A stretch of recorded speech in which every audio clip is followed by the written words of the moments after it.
Pessoal, não vamos esquecer de acionar o sino. Canal Arte da Guerra, tudo tranquilo aí, pessoal?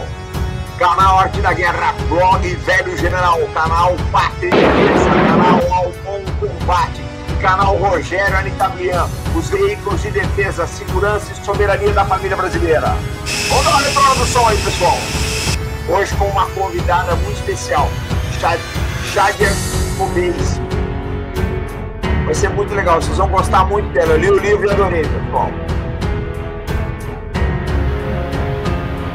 É o problema do som agora aqui, mas já sei, só que eu vou ver, a gente faz uma live maior, pronto, eu vou ver essa live.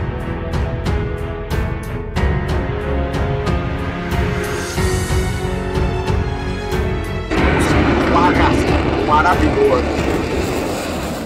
Prazer enorme estar com vocês. Gente, boa noite. Deixa eu apresentar para vocês. Hoje demorou porque a gente precisou fazer o acerto no som aqui, tá? Mas graças a Deus já deu tudo certo. Deixa eu apresentar aqui a nossa mesa hoje. O Rogério, dispensa apresentação, você já conhece, mas eu preciso falar de novo. Rogério Anitablian, aqui de São Paulo, uma pessoa que admiro muito, cara inteligente, simpático, ele tem um canal legal pra caramba, que o canal tem o nome dele, Rogério Anitablian, e ele fala muito bem do Cáucaso, do Oriente Médio, é uma pessoa articulada, divertida, inteligente, de maneira que quem não se inscreveu no canal do Rogério, tá devendo. E o nosso outro convidado, tá? É a Shadia Kobeissi, tá? A Shadia é uma jornalista, ela vai contar a história dela, mas deixa eu mostrar primeiro o livro da Shadia, esse aqui, Estado Anti-Islâmico, tá? A Shadia morou na Síria e no Líbano, então ela viu de perto tudo que está acontecendo naquela região sofrida do mundo. Eu li esse livro, gente, eu fiquei encantado. Fiquei encantado com o que ela contou aqui. Tá? Achei que ela descreveu muito, foi muito na linha de análise que nós fazemos, tanto lá no Anitablian quanto aqui no Arte da Guerra. Gostei demais do livro, eu estava conversando com a Mary, para quem não sabe, é minha prima, tá? Aí a Mary falou, eu vou achar ela para você. E a Mary correu atrás, conseguiu trazer a Shadia aqui para vocês, vocês vão adorar, ela é uma pessoa muito legal, de maneira que, Shadia, seja bem-vindo a bordo, conta a sua história para nós, que a gente está louco para te ouvir. Obrigado, boa noite a todos, boa noite, Robson, Rogério, boa noite a todos que estão nos ouvindo. Estou muito, muito feliz mesmo de estar aqui e tendo essa oportunidade de falar um pouco das questões do outro lado do mundo, que lá eu vi bem de perto. Ô, Shadia, Rogério, você quer perguntar? Fica à vontade aqui, tá? A mesa redonda do Arte da Guerra, de vez em quando é caótica mesmo, a gente quer que seja assim, porque todo mundo se diverte. Eu queria fazer uma pergunta, eu vou passar para o Rogério, tá? Ô, Shadia, você nasceu aqui em São Paulo, como é que é a tua história de vida? Eu já passo para o Rogério aí para ele fazer a pergunta dele. Como é que... Eu nasci... A história é um pouco longa, vou tentar resumir aí. Eu nasci aqui em São Paulo, meu pai é libanês e minha mãe é filha de sírios, né? Então, assim, só que eu nasci aqui, minha mãe nasceu aqui e tal. Parte da família da minha mãe tem cristãos e da família do meu pai muçulmano. Então, eu já vim com essa bagagem ali, conhecendo um pouco de cada lado, né, tudo isso. Daí, quando eu terminei o colegial aqui, meu sonho era fazer jornalismo, né? E eu não falava árabe, e meu pai foi morar no Líbano, estava um pouco doente, eu fui para lá. Que cidade seu pai foi morar no Líbano? Que cidade? Em Beirute mesmo, né? Beirute. Mas ele morava no subúrbio de Beirute, que é chamado em árabe Darri, que é onde tem o reduto do Hezbollah. Então, ele estava morando ali, tipo, em Beirute, mas nessa região, assim.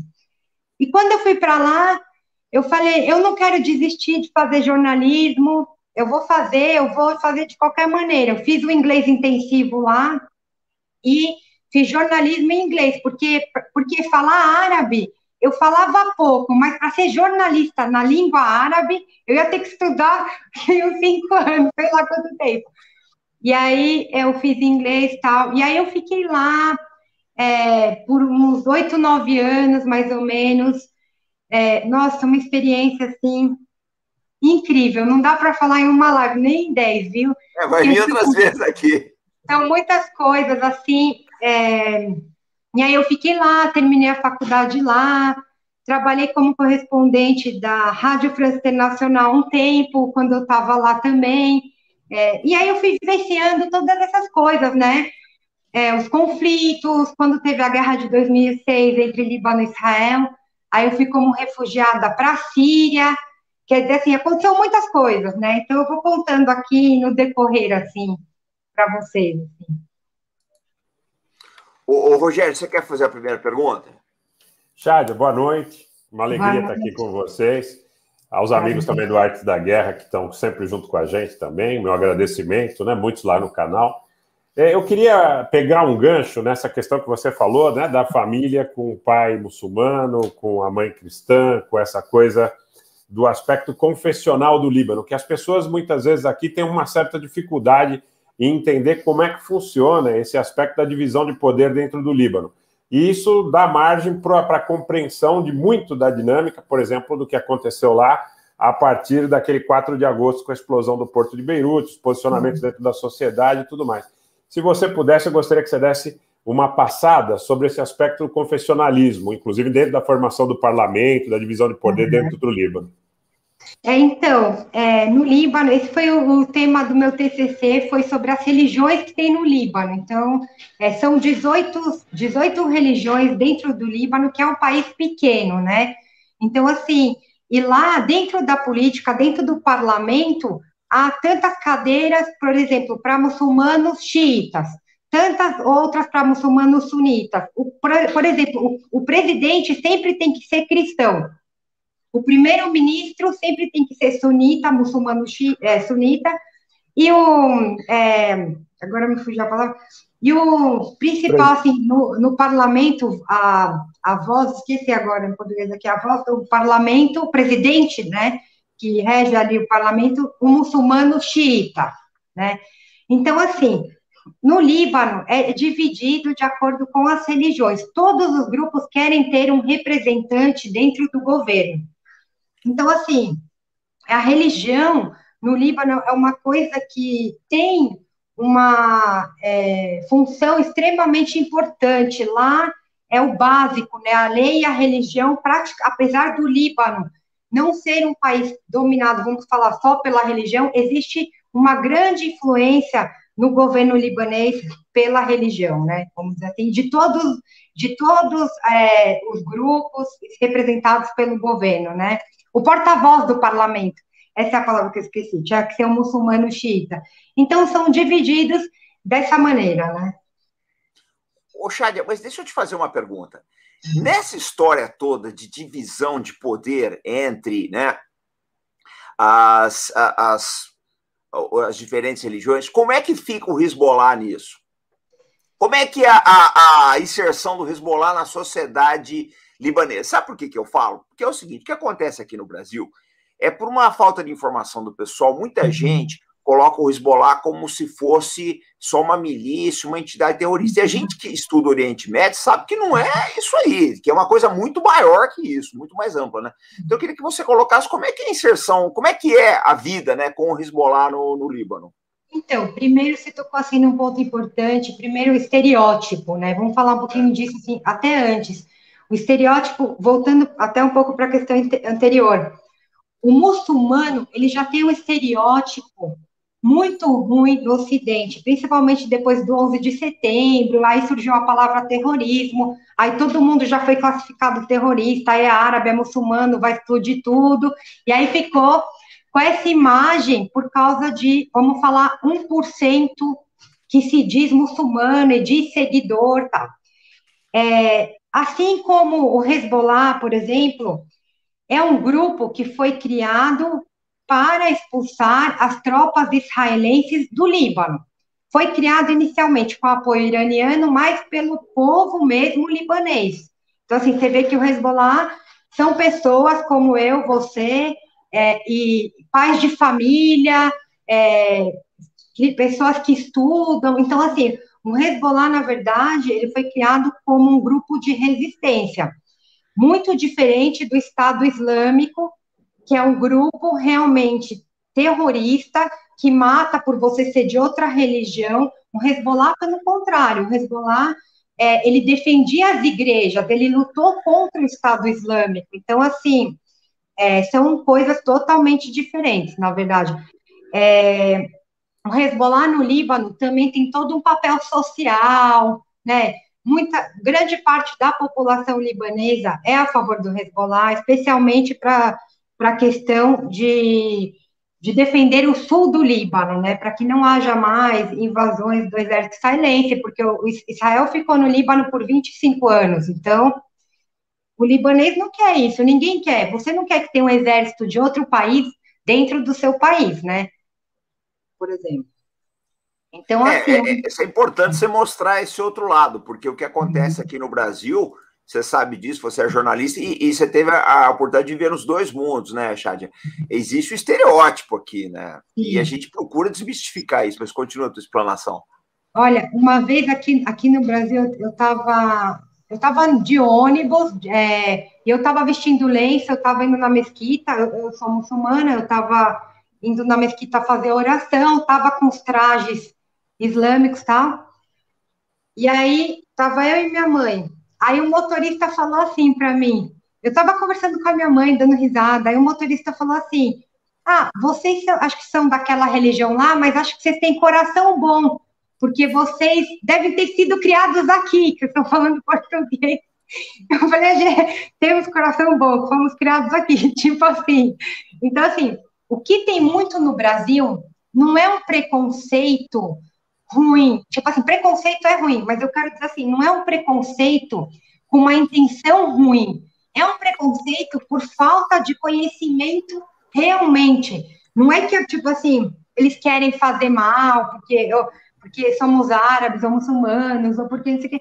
Não, há tipo uma questão assim, os árabes e os muçulmanos aqui no Brasil são vistos de uma maneira assim, pela maioria, né, não estou falando, tem muitas pessoas que têm uma cultura, entendem bem do assunto e tal, mas assim, a maioria da população vê nós, por exemplo, daquela maneira, ou dançar do ventre, ou, por exemplo, vai explodir, ou camelo, ou, sei lá, ou aquela novela do Clone que teve aqui no Brasil. Então, assim, teve, juro, cada coisa que a gente já escutou aqui, mas tudo bem, tipo, eu não levo para o lado negativo, porque eu entendo muito bem que é uma falta de um conhecimento. A mídia, ela generaliza demais a questão dos árabes, dos muçulmanos, e a necessidade, tipo assim, de fazer esse livro foi porque eu tive um amigo, foi por vários motivos, na verdade, mas eu tive um amigo muçulmano, né, meu amigo lá, e ele morreu lutando contra o Estado Islâmico, né? E aí eu falo no livro,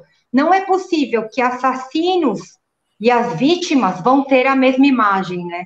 Então, assim, há muitos muçulmanos que lutam contra o Estado Islâmico, esse grupo não nos representa de maneira nenhuma, eles matam mais muçulmanos que cristãos, se você for analisar todo o contexto, toda a história, desde a Primavera Árabe, que começou lá na Tunísia. Se você for ver como passou a existir esse grupo, ele é contra os nossos princípios e, na verdade, ele age distorcendo a nossa religião. Então, é uma forma de manipulação. Eu pego lá umas pessoas... são vários motivos, né, que surgiram o Estado Islâmico, aí eu vou contar mais para frente, assim... vou ficar na pergunta de vocês, assim, para não fugir tanto. Vamos comprar o livro da Shadia também, gente, para vocês conhecerem, né, como surgiu, porque, Shadia, foi para mim, viu, Rogério, lê o livro, você vai gostar, eu te conheço, acho que você vai adorar esse livro, Rogério. Para mim foi uma imersão no Oriente Médio, acho que você foi muito feliz em descrever o Líbano e Síria, porque o livro, gente, é curtinho, a Shadia, você está devendo um segundo volume aqui, tá, Shadia? Tem que fazer um outro volume. Mas a leitura é muito fácil, muito bem ilustrado, tá? E ela foi bastante feliz, ela sintetizou bastante as coisas. Eu escrevi muito assim, de forma simples também, para que todo mundo pudesse, assim, entender bem, sem, assim, mistificar muito ou complicar muito as questões, até porque as pessoas querem entender, mas ninguém quer ir tão a fundo em nomes, em datas, pelo menos a população em geral, ela quer o entendimento básico da situação, né? E é isso que eu tenho que dar, assim. Se me permite, eu queria fazer uma pergunta em relação a esses grupos extremistas, que inclusive estão presentes na história do conflito sírio lá desde 2011, que estão presentes também em algumas regiões fronteiriças com o Líbano, na região norte. A gente sabe da influência de terceiros elementos para que esses grupos pudessem ter sua viabilidade, do ponto de vista logístico, militar, operacional, do elemento externo. Então, eu gostaria de ouvir a sua opinião a respeito das implicações desse neo-otomanismo, né? Dessa figura do elemento da participação da Turquia, além das próprias fronteiras, na construção dessa ideologia que hoje, por exemplo, está presente em Idlib, que está presente em algumas regiões ali do Oriente Médio. Bom, gente, vamos começar então lá atrás, né? O Estado Islâmico, ele tem uma influência de um homem chamado Wahhab, né? O sobrenome dele é Wahhab, e esse homem, ele criou o que chamamos de wahhabismo, ou seja, eles levam ao pé da letra tudo que está escrito, tanto no Alcorão, nas tradições do profeta, independente do contexto histórico. Então, por exemplo, se no Alcorão estava escrito algum versículo referente a algum momento de guerra, por exemplo, mate os idólatras, vamos supor, isso está referente a um momento de guerra em que os muçulmanos estavam sendo perseguidos. Não significa que eu possa sair hoje na rua matando as pessoas, né? Só que o que o Estado Islâmico, esse pensamento fundamentalista foi criado em seguir de forma literal, sem interpretações e sem juntar o contexto histórico, que isso é o mais importante, o contexto histórico no que a coisa, tipo, no que foi escrito tudo. E aí, o que aconteceu? Aconteceu que foram vários fatores. Por exemplo, primeiro teve essa questão do contexto de pegar a parte de forma fundamentalista. Depois também teve, por trás de tudo isso, distorções da religião. Também teve distorções de frases, de dizeres, de não sei o que lá. Começou a haver muito interesse político. Por exemplo, o Talibã, quem treinou ele lá atrás? Os Estados Unidos, contra a União Soviética. Então, vamos começar também outras coisas lá atrás. Quem também ajudou o Saddam Hussein contra o Irã? Os Estados Unidos. Então, quer dizer assim, primeiro vamos ficar amigo de quem está comigo, de quem está com o meu interesse. Depois vamos bombardear o cara e falar que todo mundo lá é terrorista. Então, é assim. Então, o Estado Islâmico, eu vou falar mais do Estado Islâmico, porque, na verdade, cada grupo foi ali em um lugar. No Iraque, surgiu depois da invasão americana ao Iraque de 2003, essas células lá do Estado Islâmico, tá? Nesse tempo que os Estados Unidos entrou no Iraque, é importante falar que a ONU registrou milhares de mortes, 6.000 crianças foram mortas por operações americanas no Iraque. Então, aí já começou a ter toda aquela revolta que é natural de algum país entrar aqui, nós não vamos aceitar também, nem querendo. Mas aí começou a ter essas coisas perigosas de distorção na religião, também teve regalias em dinheiro e benefícios. Então, por exemplo, o cara lá não tem muito estudo. Chegou vamos falar o sheik, que é tipo o pastor muçulmano, vamos falar um líder religioso. Chegou esse líder e falou, você não estudou. Não, você não estudou, não. Você não tem condições. Olha o que os Estados Unidos fez com a gente. Olha as nossas guerras. Olha os nossos conflitos. De certa forma, é verdade. Realmente, houve muitas pessoas que morreram inocentes de toda essa história. No Iraque, no Afeganistão, pessoas como nós, tipo, que moramos na nossa casa, normal, né? Enfim. Então, quer dizer, aí houve essa opressão sofrida e aí os líderes começaram você está sofrendo, você está sem dinheiro, a gente vai te ajudar, vamos te dar uma casa, vamos te dar... É como acontece em qualquer religião, os pastores aqui, não vamos falar em religião assim, mas tipo, vai melhorar a sua vida, você tem que ir lá... Você pega o desesperado, né, Chá? Você lembra em 1978, aquele Jim Jones, que fez 900 pessoas cometerem suicídio? Fiquei na Guiana. E aí todo mundo morreu lá. Então, quer dizer assim, a manipulação, ela pode ser feita tanto através da distorção da religião, eu não falo da religião, porque a religião não fala essas coisas, da distorção da religião, como a manipulação pode ser feita também através do sistema pão e circo. Bebida, carnaval, modo de dizer. Então, pode ter uma manipulação de vários jeitos dentro da sociedade, né? Então, vamos lá. Além da própria opressão dos governantes árabes, que deixam o povo, às vezes, viver na miséria. Então, também, os árabes também têm uma grande parcela de culpa. A gente não pode... É muito fácil a gente falar a culpa é só dos Estados Unidos ou só do Ocidente. A culpa também é dos próprios governantes árabes, que também foram corruptos e tal, né? E a islamofobia também, o fato de, tipo, assim, eles não terem uma identidade aceita pelo mundo. Por exemplo, o cara lá tá lá no Iraque, tá sendo morto, a família dele tá sendo atacada, e ele ainda é visto como terrorista. Então, assim, e também tem a causa palestina, que, tipo, é uma causa que já... Deixa eu só dar um alerta aqui pro pessoal. Gente, as maiores vítimas do terrorismo são os próprios muçulmanos, são os próprios islâmicos. É onde o terrorismo mais tem feito vítimas, é no Oriente Médio. Porque morreram, né, Chádia? Quase 3 mil americanos em Nova York. Mas os terroristas do Estado Islâmico mataram muito mais gente na Síria e no Iraque. O árabe sofreu muito. E para você ter ideia, o Estado Islâmico, o terrorismo dele, vamos falar em níveis, é tão alto que até a Al-Qaeda chegou a se separar porque achou que o Estado Islâmico é extremista demais. Então, assim, vai vendo o nível ali, né?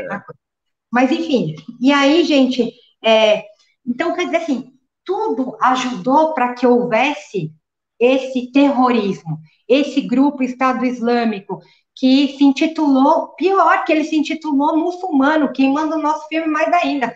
Nós, como muçulmanos, como eu falei, eles são 1% de muçulmanos, eles se dizem muçulmanos, mas nós somos o que mais lutamos contra eles, e temos que lutar, né? Infelizmente, tem países que fecham os olhos, que apoiam, inclusive países ocidentais, como eu falei, quando é de interesse, por exemplo, a questão do Bashar al-Assad. Teve a Primavera Árabe, iniciou, como eu falei, na Tunísia, um homem que ateou fogo no próprio corpo, e aí o presidente da Tunísia caiu. Depois caiu o presidente do Egito, e aí foi caindo um atrás do outro ali.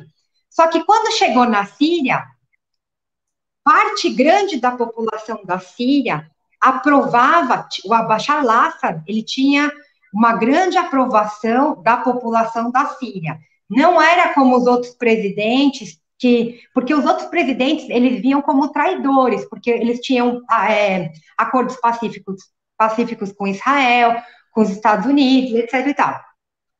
A Síria, por outro lado, ela era meio que um aliado do Irã, do Hezbollah, e parte grande do povo da Síria apoiava o Bashar al-Assad. Quando começou aqueles protestos da população, realmente, parte da população não queria ele e tal, mas de acordo, o próprio Bashar al-Assad apareceu quando a gente estava na televisão, lá no Líbano, a gente estava assistindo, e ele falou, por trás dessa revolta, essa revolução, tem grupos terroristas e tem mão de países ocidentais. É a guerra híbrida de sempre. Então, quer dizer, a Síria passou a ser um palco internacional de guerra para interesses diversos. Ninguém estava preocupado com democracia nenhuma na Síria. Até porque os Estados Unidos não estão preocupados com a democracia na Arábia Saudita. Por que os Estados Unidos não vai na Arábia Saudita e tenta fazer democracia lá? Porque eles são aliados, porque eles têm diplomacia, relações, dinheiro. Então, assim, o país que menos tem democracia é a Arábia Saudita, se você for ver. Que nada pode. Que não, mulher não podia dirigir, acho que até pouco tempo lá, né, Chádia? Mulher não podia dirigir. Não, ele nem fala, é um absurdo, né? Então, assim, os Estados Unidos, então, assim, todos os países, não só os Estados Unidos, cada um está agindo de acordo com o seu interesse. Os inocentes que pagam a conta, como sempre, né? Ô, Chádia, só um minutinho, vou passar para o Rogério aqui. Gente, eu quero pedir um favor para vocês, pelo amor de Deus. Nós estamos aqui, tá? Com 2.200 pessoas na live, só tem 1.600 likes. Pessoal, vamos dar o like. Tá aqui o Rogério, que é produtor de conteúdo, ele sabe a dificuldade, né, Rogério, que é a gente crescer canais que nem esse, dificilmente vocês vão ver as coisas que passam aqui, passa lá no canal do Rogério e nos nossos parceiros também, gente. Dificilmente alguém dá voz para o que acontece realmente no Oriente Médio. Aqui vocês conseguem perceber, tá? Ouvir os relatos de quem viveu isso na carne. Então, vamos valorizar o canal. dando o like, tá? Compartilhando, deixando comentário. Rogério, vou passar para você para a próxima pergunta para a gente devolver. Xade, o pessoal tá adorando tua entrevista aqui, você vai ter que vir outras vezes. Eu peço assim, às vezes o pessoal que está ouvindo, pode ser que eles até se choquem com uma coisa ou outra, tipo, porque aqui tem uma grande defesa, assim, em relação aos Estados Unidos, Israel. Não, mas o canal aqui, o espírito é esse mesmo. Aliás, quando eu li teu livro, eu falei, eu tenho que trazer essa moça para conversar. A gente tem que trazer ela para... Eu espero que eles escutem, assim, e realmente tentam ver o outro lado mesmo, né? Que existe, né? Eu vou passar para o Rogério. Eu falei, você lembra, Rogério? Eu falei para você, falei para o Rogério, Rogério, a gente tem que entrevistar essa moça aí, porque realmente eu gostei muito do teu livro. Rogério, tá contigo aí, que, pô, cara, tu é convidado. Você tem que aparecer mais que eu aqui, Rogério. A gente tem que te dar destaque aqui, tá contigo a manobra. Xade, vou ficar quieto, porque agora vocês falam. Por favor, é uma alegria. Xade, é importante, dentro desse contexto, a gente falou em primavera, em guerras híbridas, em ação de países estrangeiros e elementos terceiros para influenciar nas políticas internas do Oriente Médio, como a gente assistiu nos períodos pós-grandes guerras. E até uma situação, você comentou a respeito do público aqui do Arte da Guerra, que o público aqui do Arte da Guerra está muito atento a essas tentativas dos governos da Europa Ocidental, por exemplo, dos Estados Unidos, de influenciarem, utilizando de temáticas que são simpáticas, teoricamente, como a questão do meio ambiente, como outras questões que podem sensibilizar as populações, isso de acordo com a dinâmica de cada país. Então, se você puder, gostaria que você comentasse a respeito, de novo, voltando para o 4 de agosto, pós-explosão no Porto de Beirute, da chegada do Macron a Beirute. Quem recepcionou o Macron? Qual era o objetivo, na sua opinião, daquela situação de aproximação da França com o Líbano, da maneira em que ela se colocou, e é uma situação que parece que não teve um desdobramento definitivo? E, de alguma forma, eu volto também para uma questão anterior. Quando você falou no Hezbollah e na ideia de que o Hezbollah, dentro de um regime confessional, pudesse ser o defensor dos xiitas, e única e exclusivamente dos xiitas, o 8 de março, 14 de março, cada grupo dentro do Líbano, que tem elementos drusos, xiitas, cristãos, armênios, tem elementos de todos os tipos. Inclusive, tem elementos armênios que estão com o governo do AUN, que votaram no Hezbollah, né? E que estão no parlamento, são cristãos. Então, qual é o interesse e a receptividade, por exemplo, de uma potência externa como a França no processo político libanês atual e na própria gestão da crise libanesa atual? Olha, então, essa pergunta é muito importante, assim, deixa eu dar uma ditadinha. Então, na explosão de Beirute, todo mundo falou, quer dizer, até o momento é tida como um acidente, né? Mas, no entanto, muitas pessoas questionam e não acreditam que isso tenha sido apenas um acidente, né? Porque, primeiramente, o fator econômico do Líbano, pior de todos os tempos, eu acho que o Líbano nunca ficou com uma situação econômica tão ruim como está atualmente, até antes da explosão. Aí teve aquela explosão, muitos também desconfiaram, falaram, será que tinha coisa do Hezbollah? O líder do Hezbollah falou, não tem nada lá, até porque muitos falaram que queriam colocar a culpa no Hezbollah. Tem armamentos do Hezbollah, então aquilo lá explodiu, vamos deixar o pessoal contra o Hezbollah. Mas lá no Líbano, o pessoal, ele é muito atento, assim, em questão dessas coisas. O Hezbollah falou, nós nunca tivemos armamentos nessa região. Claro que ele também negou isso daí. E também teve pessoas que falaram, não, foi algum ataque, isso daí não explodiu sozinho. Quer dizer, no Líbano, sinceramente, as opiniões ficaram bem divididas sobre esse assunto, né? O presidente francês foi lá, foi recebido de forma, vamos dizer, positiva por uma parte bem pequena da população. A maioria não achou, nós não queremos intromissão ocidental no nosso país, agora eu vou falar como libanesa, porque já vimos essa história muitas vezes, em todos os países árabes em que o Ocidente entrou, na verdade, piorou muito, assim, quer dizer, teve muitos problemas. Então, assim, quem quer nos ajudar, Ahla Sahla significa seja bem-vindo, em árabe, mas ajuda naquilo que a gente te pede, não querer entrar lá e começar a tomar grande liberdade, até porque a França colonizou o Líbano durante anos, nós não queremos que eles ensinam como nós devemos ser, né? Então, assim, pela maioria da população, não foi visto como um ato positivo, ao contrário, assim, foi visto como um ato, assim, ele veio depois, ele assim, não foi um bem visto, não, assim, não foi. E o que de produtivo ele realizou nesse momento, até aqui no Líbano? Qual a proposta dos franceses e o que efetivamente aconteceu a partir da proposta dos franceses? Você diz assim, atualmente ou antes? Não, atualmente, quer dizer, eles tinham uma proposta que era de cunho, pelo que eu posso compreender aqui, que era uma proposta de remodelação política, de influência efetiva na política libanesa. Sim, exatamente. É muito importante, bem lembrado. Minha memória é um pouco fraca, só para te falar. Isso que você falou é uma coisa muito importante, porque eles queriam mudar o sistema dentro do governo libanês. Isso daí é verdade. Eles queriam, primeiramente, derrubar o Hezbollah, assim, não diretamente, como eu estou falando aqui. Indiretamente, eles estavam querendo tirar o Hezbollah do poder, como eu te falei, falando que ele causou essa explosão, ou foi por causa deles, porque eles têm conhecimento de tudo aqui no Líbano. Então, assim, tentaram derrubar o Hezbollah do governo, assim, falando com palavras bem simples, assim. Mas é claro que eles não falaram isso. Eles falaram, não, vamos estabelecer, assim, um governo mais democrático, o povo libanês quer isso. Então, assim, quem é você para falar do que nós queremos, por exemplo? Você é brasileiro, você fala do seu país, eu não chego para você e falo, você quer isso ou aquilo. Então, assim, são essas intervenções que países internacionais fazem. Nós queremos ajuda, temos que ser humildes, tipo, não é que nós queremos ser grandiosos, todo ser humano deve ser humilde. Ajuda é uma coisa, como eu falei, mas não tem, me ajuda na minha casa, mas não quer me mandar aqui. Entendeu? Então, eu acho que isso é uma coisa muito simples, eu acho que isso é a base para cada indivíduo, não só como um coletivo. Todo mundo quer mandar na própria casa, né? Eu penso isso.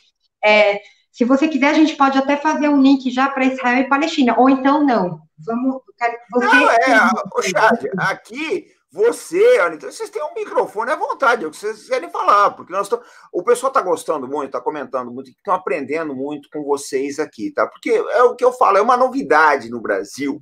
Eu acho que é diferente, a gente foge muito do mainstream aí, e o Rogério está aqui hoje exatamente porque o canal dele é nessa linha também, que é mostrar o outro lado do mundo, mostrar porque... O que acontece, gente? Qual é o problema? Eu falo sempre aqui no Brasil.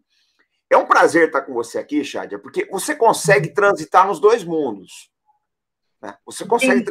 A maior parte do pessoal... Hã? Eu tento um pouco aqui, um pouco lá, é um equilíbrio. Não, mas eu sempre tive que fazer, desde que eu sou criança, tipo assim, desde que eu era criança, eu estudei em colégio de freira, e eu era muçulmana, então aí falava, você tem que se confessar. Mas aí eu falava assim, eu acho que eu não tenho ainda pecado. Eu lembro que eu até inventei o pecado. Eu acho que eu ter inventado o pecado já era o pecado. Tipo assim, então assim, eu sempre tive que ter esse balanço entre viver assim no Ocidente. Ao mesmo tempo, a minha cultura é muito ocidental. Tipo assim, a minha forma de vida, assim, eu carrego muito disso comigo também. Tudo que eu aprendi aqui e também muito de lá. Então ficou assim um conjunto, assim, um pouco de lá, um pouco daqui. Eu acho que é bom, porque acaba enriquecendo. Eu tento pegar o que é melhor. Eu vejo que nos dois lugares tem coisas boas e coisas ruins. Quem dera, se nós pudéssemos enxergar o Oriente dessa maneira também, o que ele pode nos trazer de bom para a nossa sociedade, e ao contrário também, o Oriente também pudesse ver o Ocidente, quanta evolução nisso, naquilo. E assim, e eu acho que, como eu falei, é sempre fácil a gente apontar o dedo para o outro, né? Sempre o outro está errado. Por isso que eu cheguei e falei, não, primeiro que eu apontei o dedo, assim, no livro, foi para os governantes árabes, realmente, né? Que nós devemos lutar muito contra essa imagem, e contra o Estado Islâmico, e contra esses grupos, mais que todo mundo mesmo. Porque eles estão falando que como se nos representassem, como isso daí nós não podemos aceitar, né? Cada um à sua maneira tem que fazer essa luta, né? Mas aí que tá, eu vou passar para o Rogério, mas só quero te fazer uma pergunta antes, Shadia.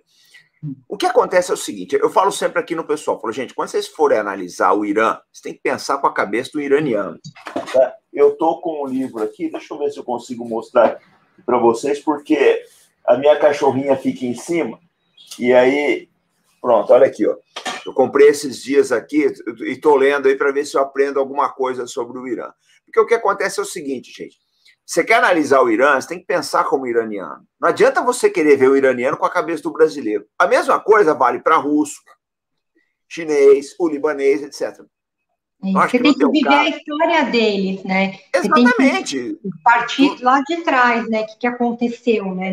Nada explode por acaso. Não, as coisas estão correlacionadas, né? Agora, eu queria que você falasse uma coisa aí, vamos devolver para o Rogério. Ô, Chádia, porque o que está acontecendo é o seguinte, o Ocidente, principalmente a cultura americana, eles têm um modelo padrão e tem que ser aquilo. Hollywood bolou esse modelo aí, sai apregoando, etc. Como é que a sociedade libanesa vê isso, e a sociedade síria também, porque você teve nos dois países, porque tem coisas que eu acho que se chocam com a maneira de ser, com aquilo que vocês, com a cultura local. Como é que vocês veem isso daí? Olha, eu vou te falar uma coisa. Muitas pessoas que entraram no Estado Islâmico são estrangeiros convertidos ao Islã.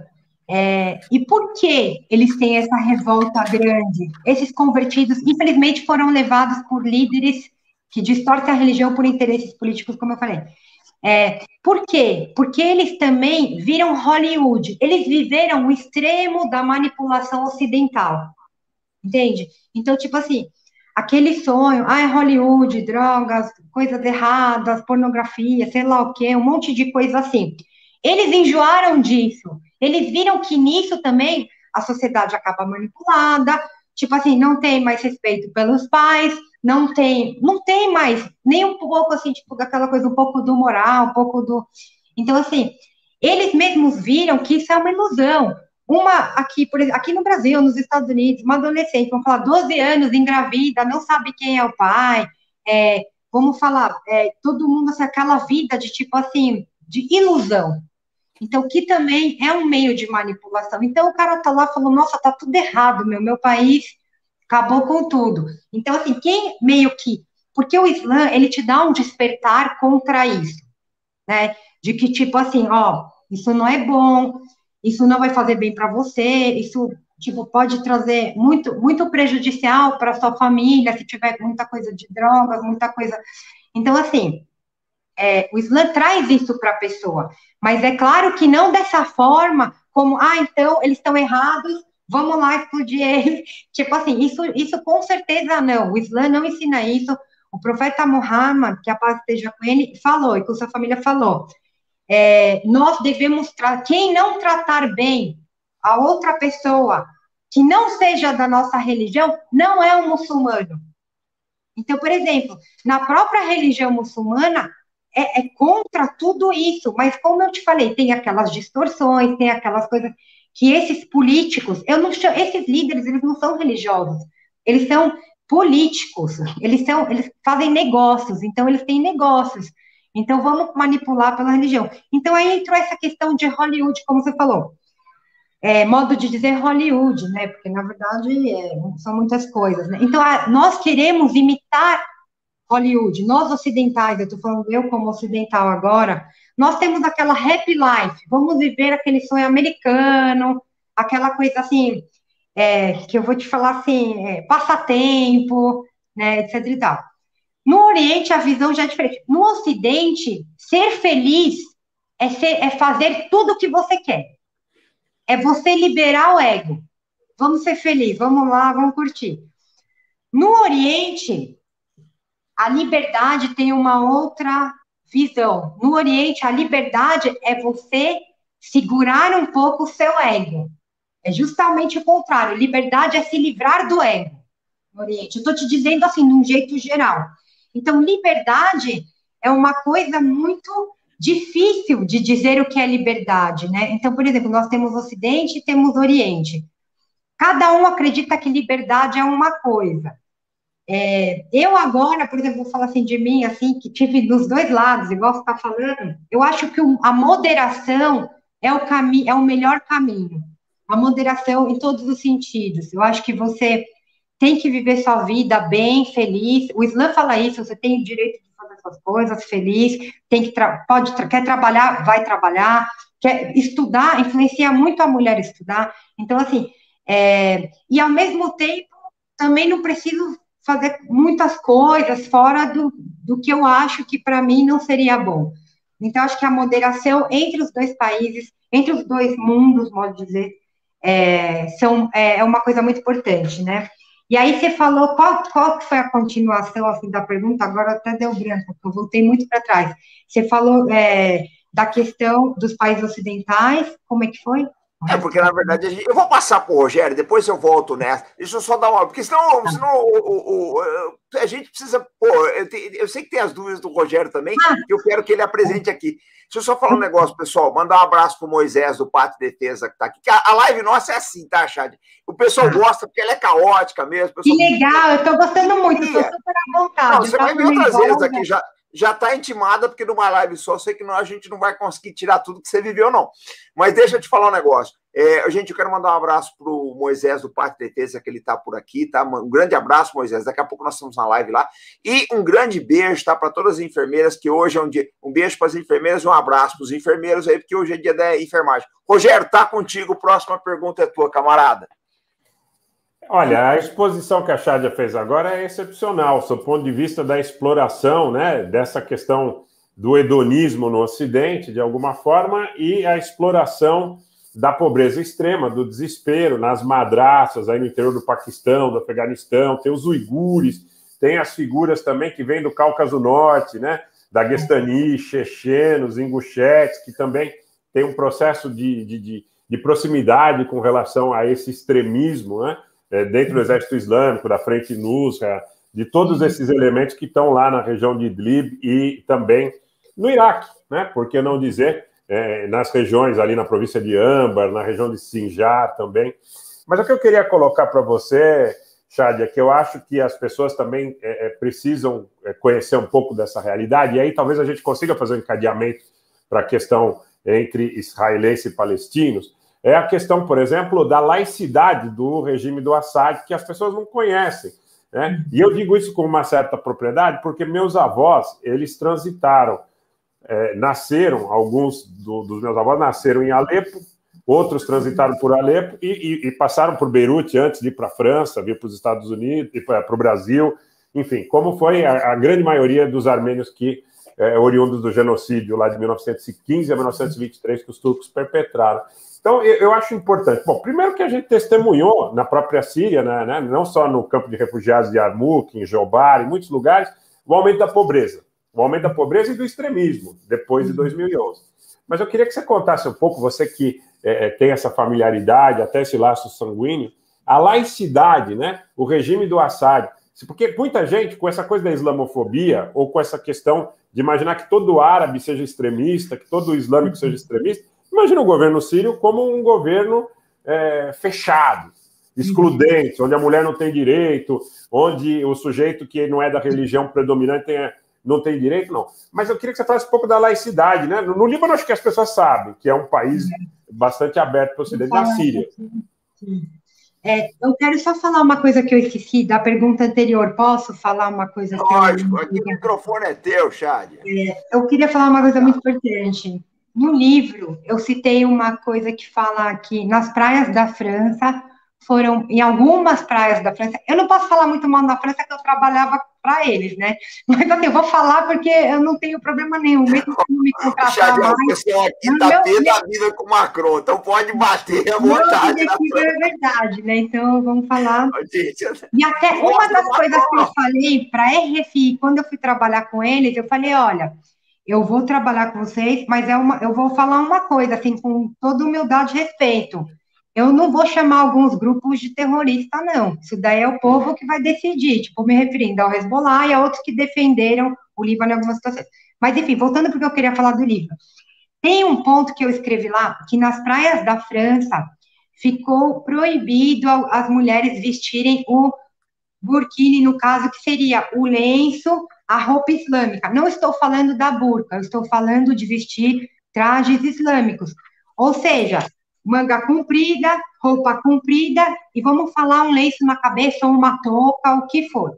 Tipo uma roupa de mergulho, estava proibido. Vou mostrar aqui, peraí, deixa eu só mostrar aqui a página do teu livro que fala disso aí, Chádia, aí você continua. Tá aqui, ó, no livro da Chádia, ela menciona é basicamente uma roupa de mergulho, porque o mergulhador mergulha assim, o surfista às vezes veste comprido e tal. Nesse ponto, aí eu falei, opa, vamos voltar. Então a França está ficando igual a Arábia Saudita agora, porque a Arábia Saudita cita, diz, ordena como as mulheres devem vestir, certo ou não? O que é errado. Porque, por exemplo, eu quero falar uma coisa importante. Muito do que é proibido na Arábia Saudita e nesses países... Nossa, a luz aqui está ficando... Ixi, voltou. Nunca acontece isso, hein? Choveu pra caramba aqui em São Paulo. Meu Deus, se eu estivesse no Líbano até entenderia, porque a luz lá vai vendo. Mas, enfim, por exemplo, na Arábia Saudita, muito do que é feito contra a mulher, eu quero deixar isso bem claro, isso tem a ver com a cultura pré-islâmica, a cultura árabe machista antes do Islã. O Islã, quando veio, naquela época, né, tantos milhares, 1.500 anos atrás, um pouquinho mais assim exatamente, o Islã, quando veio, ele deu direitos para a mulher. Naquela época, eles matavam a menina. Se nascesse uma menina, eles matavam ela, enterravam ela viva. O Islã veio e falou, não, isso é um crime.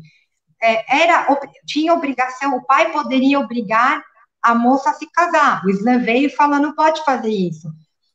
O Islã deu direito ao voto, direito à herança, direito de trabalhar, de buscar o conhecimento. Direitos que foram concedidos pela mulher no Ocidente, anos depois, fora de sua religião, direito ao divórcio.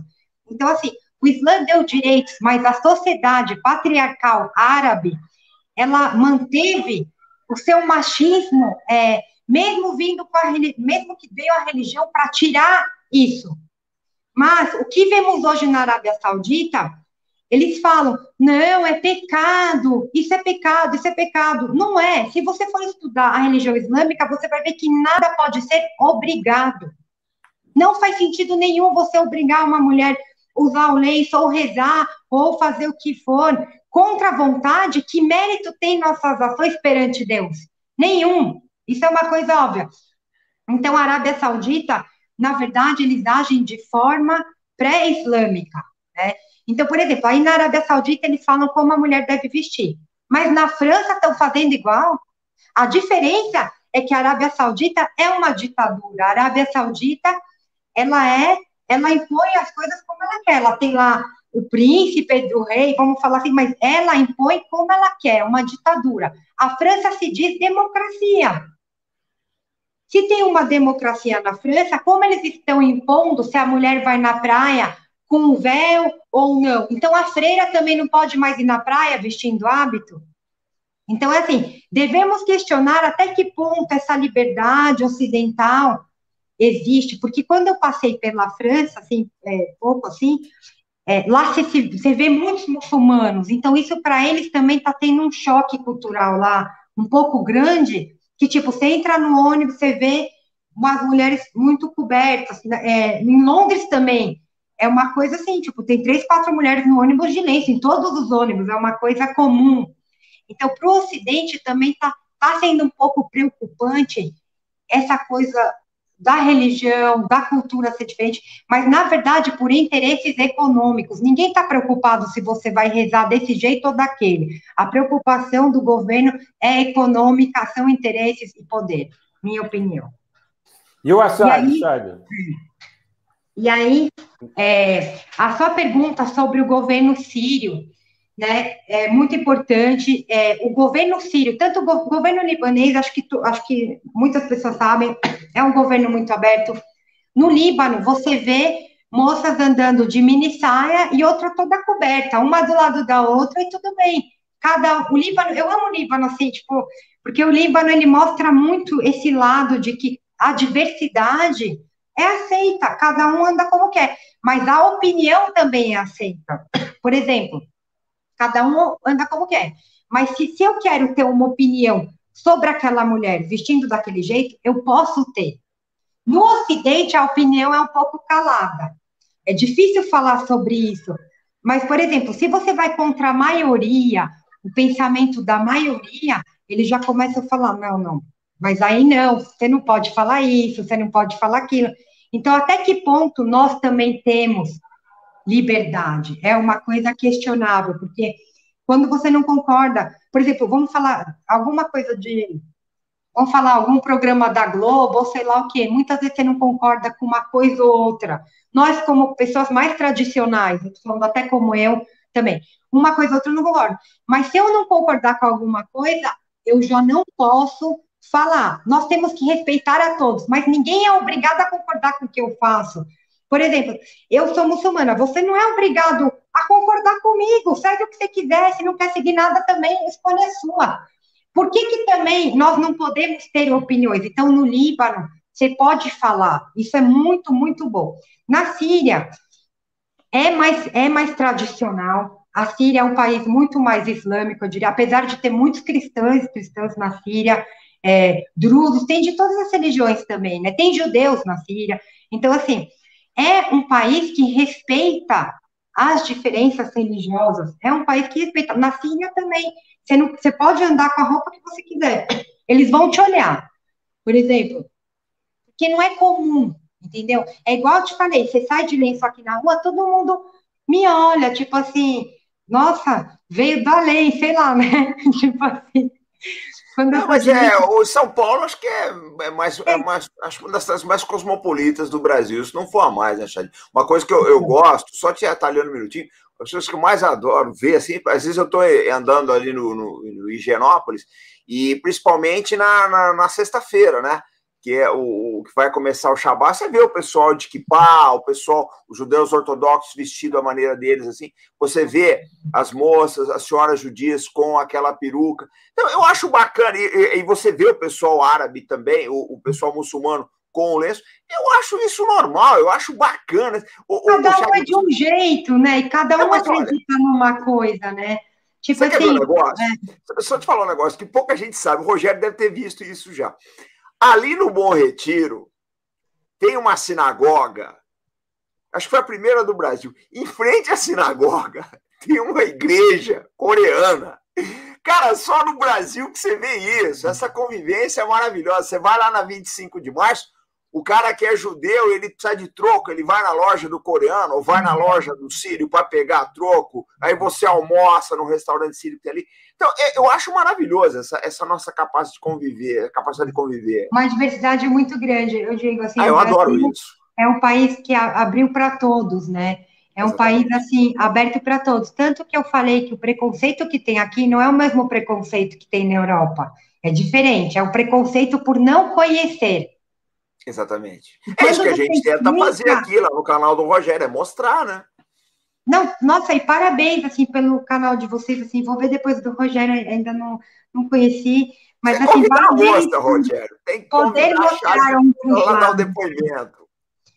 Por poder mostrar outros lados, outras maneiras. Então, é isso, são países que, na verdade, são abertos, respeitam. Lá no Líbano, em Beirute, no downtown, que é no centro de Beirute, tem, como você falou, igreja em frente à mesquita, um respeita o outro. Um não concorda com o outro, mas respeita. Exatamente. Não precisa concordar, você reza como você quiser, tipo assim, né? E é muito bonito, porque tem o chamamento da oração e os sinos da igreja.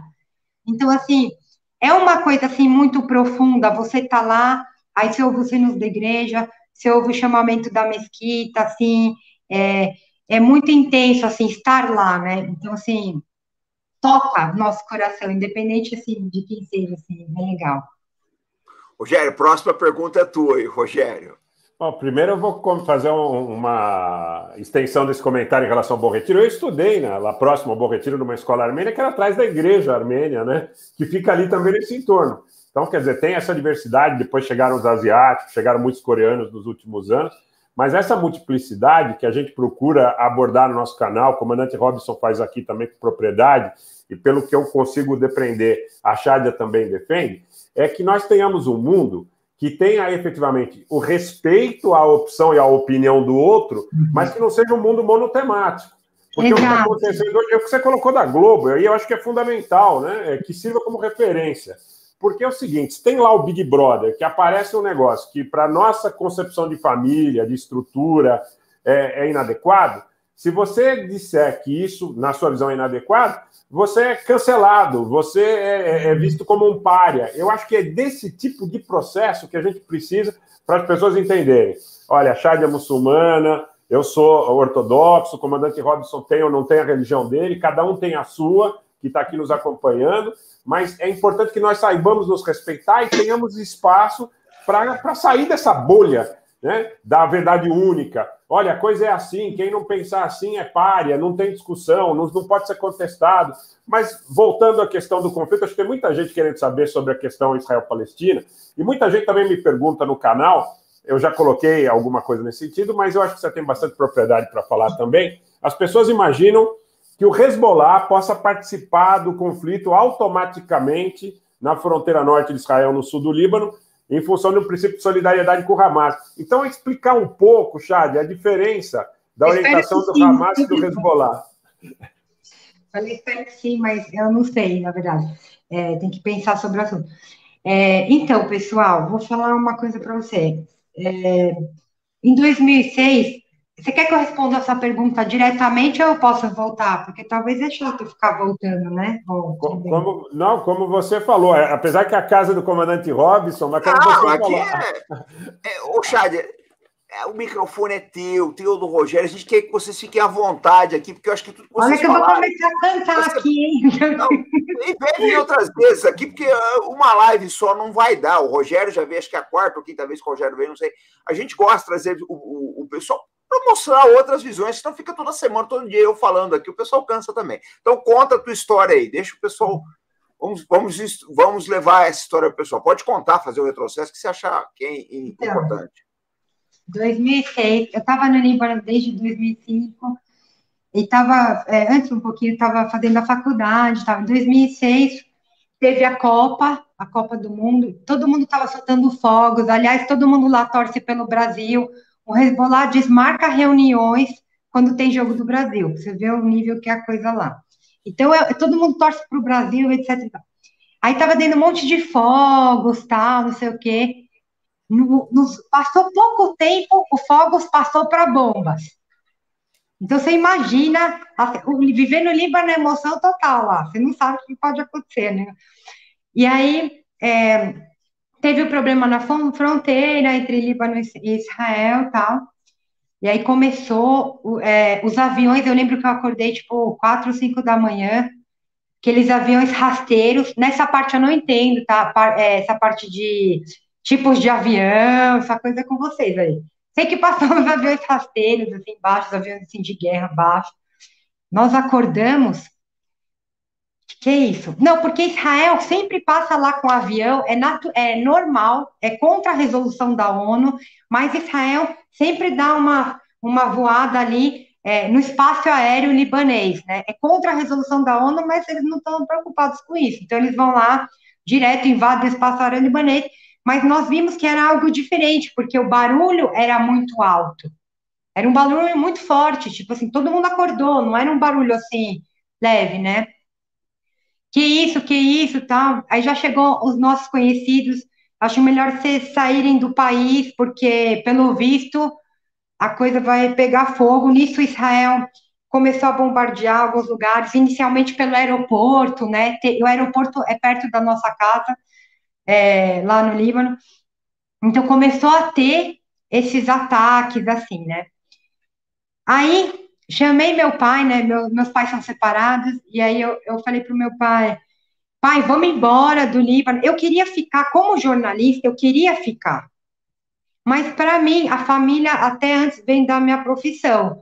Então, tipo assim, minha mãe ia aí, eu queria que meu pai fosse, eu não ia deixar minha mãe tão preocupada, indo lá para a Síria como refugiada, tipo, eu fiquei bem dividida, mas eu escolhi a minha família, assim, vou ser bem sincera, assim, eu falei, não, vamos embora mesmo, eu acho melhor, vamos ir, porque a gente estava no reduto do Hezbollah, eu não morava no Rauch, no Corniche, que são áreas de turismo, Eu não morava nessa área ali, que eu tô ali perto dos melhores hotéis, da praia. Nós morávamos no reduto do Hezbollah. Então, onde nós estávamos, qualquer momento podia cair uma bomba ali na nossa cabeça. Não só nós, como várias brasileiras também, muitas pessoas casadas com libaneses moravam ali na região, né?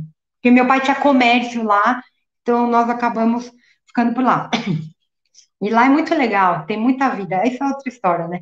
Mas, enfim, daí nós começamos a perceber um movimento intenso dos carros do Hezbollah, pessoal coque-toque falando, porque nós temos uma vivência ali. O nosso vizinho era do Hezbollah, então, tipo, para nós é normal isso daí.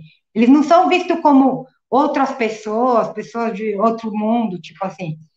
Então, começou a ter uma movimentação intensa ali, tal. E aí eu chamei meu pai, eu falei, pai, vem aqui, meu pai tinha Parkinson, ele já é falecido lá no Líbano e tal.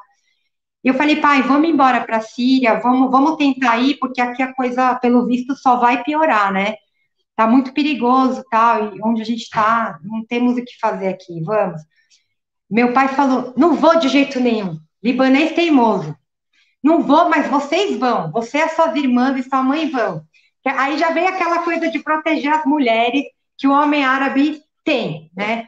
Então, tipo assim, nós não vamos, meus irmãos não quiseram ir, meus irmãos, os homens ficaram, realmente. Meu pai ficou, ele com Parkinson ficou lá, dá até vontade de chorar quando eu falo isso, porque um homem assim, tão corajoso, tão assim, que não, eu não vou sair da minha casa, sabe? Aquele árabe teimoso também, né? Falo isso com orgulho dele. Então, ele quis ficar, ele falou, vocês vão, mas eu vou ficar. E meus filhos, homens, eles veem que aí vai, quer ficar, fica, eles ficaram. E aí nós fomos, meio-dia, nós entramos na Síria, 12:10, Israel atacou a fronteira. Foi coisa de 10 minutos. Se a gente tivesse atrasado 10 minutos, já era, né? E, infelizmente, eu fui conhecer a terra dos meus avós, por parte de mãe, que eles são sírios, fui conhecer como refugiada na Síria, né? Até então, eu já tinha ido a passeio, assim, mas pouca coisa, eu não conhecia tão bem a Síria. E aí, fomos como refugiados, tal, graças a Deus entramos 10 minutos antes de explodir a fronteira, né? Senão não ia ter essa live hoje comigo, mas tá bom, não ia ter essa história para contar, né? Então, assim, e na Síria, para mim, eu acho que eu nunca rezei e chorei tanto na minha vida, porque todo dia eu ligava para o meu pai, para os meus irmãos, eu falava, como vocês estão aqui? Por favor, venham. Eu implorava para o meu pai, eu falava, pai, o senhor aí, você não tem nem arma, nem bomba, nem pode se defender. Tipo, o que o senhor vai fazer aqui? Não, eu vou ficar aqui no meu país, na minha casa, tá bom. Ficou, tal. Aí eu ligava, eu falava para os meus irmãos e vocês, tal. Não, a gente vai ficar aqui, tá tudo bem, a gente tá aqui embaixo do prédio, tem a subterrâneo, tem, né, um subterrâneo, nós estamos aqui, fica tranquila, tem até ar-condicionado aqui embaixo, mentira, né, tudo para eu ficar assim, com o coração um pouquinho mais tranquilo, tipo, tá tudo bem aqui, não tá, eu falei, e aí eu via na televisão, aqueles ataques, tipo assim, aí morrendo muitos civis, criança, pessoas, tipo, para mim, eu nem senti que eu estava na Síria, eu não senti onde eu estava anestesiada, não sabia, para mim, eu só acordava, eu cheguei a me perder na Síria, quase que eu fui atropelada, de tanto que a minha cabeça estava, assim, desnorteada, né, assim, sei lá, eu estava na Síria, mas eu quero ir para a Síria, ficar lá outra vez, não nessa situação que eu estava, né, até que passou um tempo, quando já estava no final da guerra, uma semana antes de acabar a guerra, minha irmã que mora em Londres, ligou para o meu pai e falou, vai pai, pelo amor de Deus, começou a encher ele, assim, falou, vou mandar o dinheiro, se o senhor precisar, vou dar um jeito, a Chad já vai ver uma perua da Síria para buscar vocês. Eu estava lá fazendo minha correria para tirar minha família, tipo assim, para mim, quando você está nessa situação de guerra, você fala, pelo amor de Deus, que eles não acertem esse prédio. Você não quer que eles acertem nenhum prédio, mas o prédio que está sua família, tipo assim, você fica num desespero, só rezava, só... Eu fiquei a pessoa que só. Aí eu falei, pai, por favor, vem. Convenci ele de vir na última semana, ele com meus irmãos. E aí eu falei. Aí quando eu liguei para ele, eu falava, papai, entra na fronteira da Síria, entra logo. Aí sabe o que ele falou? Não, primeiro eu vou comer num restaurante aqui. Eu falei, pai, árabe gosta de comer, né? Eu falei assim, pelo amor de Deus, só entra na Síria, depois eu te faço aqui um banquete, eu te levo no melhor restaurante. Ele, não, vou comer. Comeu e veio. Mas quando eu vi eles na Síria, eles chegando, olha, eu nunca vou esquecer. Para mim, assim, eu abaixei minha cabeça no chão, eu falei, graças a Deus, eles estão aqui. Porque na guerra com Israel, agora vamos entrar um pouco na questão não sentimental, né? Questão real. Na guerra com Israel, não tem essa de civil tá salvo. Isso não existe, gente. Isso é conto de fadas. Vocês acharem que os caras vão lá e, tipo assim, ai, pessoal, esvazia aí, vamos tirar as crianças. Pode até ter alguma tentativa disso, mas isso daí não funciona de jeito nenhum. Que nem sobre Gaza, por exemplo. Teve um comentário no seu vídeo sobre Israel e Palestina que falaram assim, mas então, olha como Israel é um exército ético, que eles avisam o prédio antes de atacar. Mas você está em Gaza, você vai fugir para onde se você está cercado com um muro ao seu redor? Então, assim, é muito assim, fácil ver de fora, você não vai entender a situação realmente se você não estiver lá, ou se você realmente não pôr sua cabeça para estudar o assunto realmente em todo o seu contexto. Então, assim, querem que eu fale? Agora o quê? Vou entrar no Israel-Palestina um pouco? Chádia, está contigo, o microfone aqui é teu. Eu só quero alertar uma coisa para o pessoal, gente, que é bom vocês saberem. Uma coisa é vocês verem a guerra pela CNN, né? Pelas redes de televisão aí. Outra é você estar lá. Eu vou contar uma história muito curta aqui, tá, Chádia? É muito curtinha. O Rogério talvez não sabe, o pessoal que está aqui no canal já sabe. 16 de julho de 1995, explodiu um paiol de munição da Marinha. Eu estava lá. Eu era tenente, estava me formando. Rogério, voava a granada de 127 milímetros, que é aquela, a 5,4 polegadas, é munição de canhão de navio, para tudo quanto é lado. Então eu sei o que é um bombardeio, tá, gente? Eu vi porta voando, você viu, é dantesco, tem vídeo no YouTube, podem procurar, explosão no Boqueirão em 1995. Eu estava lá, eu estava do lado ali, vi aquela explosão toda, foram horas de explosões ali. Eu penso da seguinte forma, gente, não é uma coisa bonita. A primeira coisa que morre na guerra, em todas as guerras, é a ética. É a primeira coisa que morre. Tá? É a ética. Então, esse negócio de achar que existe, o pessoal não vai fazer, não tem, isso não existe. Tá? Isso não existe. A guerra é pura e simples carnificina. Então, é bom o pessoal se situar aí. Vocês estão muito acostumados a ver aí, videogame, etc. Mas agora vocês estão vendo o outro lado da coisa, quem passou por essas coisas aí. É terrível. Não é uma experiência, né, Chádia? Agradável de se viver, né? De um lado, não é, mas de um lado também é, porque você vê o pessoal forte, tipo, eu vi muitos amigos meus falando, a gente tá aqui embaixo fumando arguile, que é que eles falam narguile, estamos ouvindo uma música árabe, vamos que vamos, vai explodir, vai. Então, ao mesmo tempo, você vê a força e o bom humor. Eu, tipo assim, como eu vivi aqui, eu tenho um pouco mais de medo. Tipo assim, eles lá parece que estavam. O libanês mesmo em si, ele não tinha o mesmo medo, o mesmo receio. Ele estava mais lá, tipo assim, mais tranquilo. E mais no humor. Eles levam a coisa muito no humor lá. Tipo, você tá vivo. O país ainda? Já se reconstruiu várias vezes, né, Chádia? Muitas vezes. Então é aquela piada. Tipo, você tá vivo ainda? Tipo assim, sabe? Nesse nível. Então, assim, então tem a parte, claro que é a parte horrível, mas tem muitas coisas boas mesmo, assim, em relação a tudo isso, a superação, né, a força e tal. Então, vamos lá. Israel, ele, atualmente, vamos falar de 1948, né, que a ONU cedeu terras para os judeus que estavam vindo após a Segunda Guerra Mundial, isso aí todos vocês já sabem, tal, etc. O pessoal lá da Palestina, que já morava lá na Palestina, porque era a Palestina, antes de ser criado o Estado israelense, era a Palestina. E aí, o que acontece lá? Os árabes se revoltaram, teve a Guerra dos 6 Dias, eles não aceitaram que os judeus que viessem, né, da Europa, vamos dizer assim, que viessem e morassem lá nas terras deles. Por quê? Porque eles já moravam lá. Então, é muito complicado. Por exemplo, a ONU decidir que eu vou morar na casa do comandante Robson. Aí eu chego lá de mala e cuia. Ó, Robson, sai daí, viu? Você fica ali no banheiro. Eu vou ocupar aqui o resto da casa, tá? Então, assim, é complicado. O libanês o libanês não, no caso os árabes, né, da Palestina, é um povo hospitaleiro, no geral. O árabe, ele é um povo hospitaleiro. Mas, se você vir na minha casa, eu te estendo o tapete vermelho. Mas se você quiser ocupar a minha casa, o vermelho é de sangue. Modo de dizer. Porque eu vou explicar uma coisa. Teve vamos supor, aí todo mundo não aceitou, o mundo inteiro aceitou. Mas quem morava lá não aceitou. Os países árabes não aceitaram, porque eles falaram, isso daí vai virar, cada vez eles vão querer mais, né? E aí, o que aconteceu? Aí, o que aconteceu?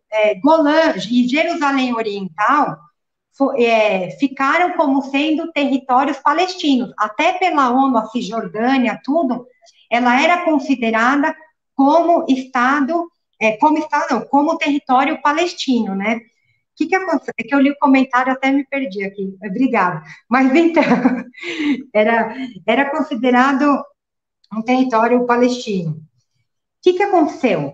Até então, aí teve a Guerra dos 6 Dias, que os árabes perderam, os israelenses saíram vitoriosos, e aí que eles começaram a dominar terras além do que a ONU estabeleceu para eles. Então, por exemplo, a ONU falou assim, fica com a sala e com esse corredor. De repente, eles já começaram a avançar, vamos ficar com a sala, corredor e um pedaço da cozinha. Mas vamos ficar com um pedaço do quarto e dos outros quartos. Então, tipo assim, mesmo a ONU sendo contra isso, né? Que nem a Cisjordânia permanece sob uma ocupação militar, né? E ela é reconhecida internacionalmente como território palestino. Então, quer dizer, mesmo que os árabes aceitassem a vinda, vamos falar judeus, os judeus nós não temos nada contra eles. Como eu falei, a religião deles, cada um tem a sua religião, eles são nossos irmãos, filhos de Abraão, tipo assim, não temos nada contra os judeus, se vir um judeu, eu sou obrigada, pela minha religião, nem se for pelo que eu queira, pela minha religião, eu ter paz com ele normal, ele é como qualquer outra pessoa para mim. Só que o Estado de Israel, ele não está se obedecendo nem às resoluções da ONU, então mesmo que os árabes aceitarem, ok, vocês vão ficar com essa parte, e a outra parte que eles estão ocupando contra a ONU, entendeu? Então, tipo, o Conselho de Segurança das Nações Unidas, eles tentaram diversas vezes ir contra Israel e falar, opa, aí você não pode, aí é território dos palestinos, você vai até aqui, não vai até lá. Então, o que acontece? Acontece que eles não estão cedendo nem mesmo a esses pequenos territórios que ficaram para os palestinos, entendeu? Então, assim, poxa, você já pegou toda a minha casa, agora eu estou no banheiro, você também vai pegar o banheiro? Então, assim, eu vou falar uma coisa para vocês agora muito importante. E também tem as questões que tem muita água na Cisjordânia, eles querem também ocupar essas regiões estratégicas que têm recursos naturais, né? Então, assim, é complicado essa questão de Israel e Palestina, especialmente porque o mínimo do básico não está sendo respeitado de acordo com as leis da ONU, né? E tem a construção de assentamentos ilegais em territórios palestinos, expulsando moradores, derrubando suas casas. Eu tenho certeza que qualquer pessoa que está nos ouvindo agora, independente da religião, de país, do que for, se alguém for derrubar a sua casa, você não vai aceitar.